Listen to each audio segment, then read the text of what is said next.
Ano gusto mo? Ano gusto mo? Mga international na ano is mo? Oh, international na ano. Anong gusto mo? Cheetos? Nakatry na ako ng Doritos. Oo. Ayan, kaya ko lang yung 55. Yung dip cheese.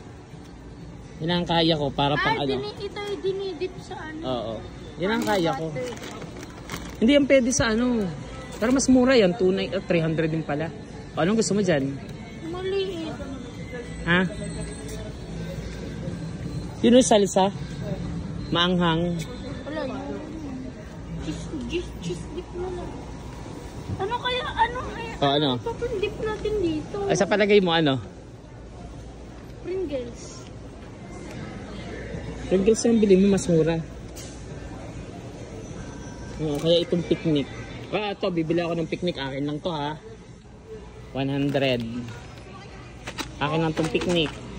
Okay? Dito yung aking lace. Stocks. Sige. Kuha. Wag na yan. Wag mo nang bilhin yung hawak mo. Pringles. Original flavor lang. Oo. Ito kaya ang bilhin natin. 185. Papansaw-saw. Ito, papansaw-saw. Anong sasaw-saw mo dyan? O sige. Chips. O sige na. I'm having a hard time.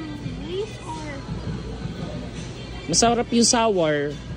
may salt to. Ito original. Ay, original. 89. Mas mura kasi yan. Ayan. Oo,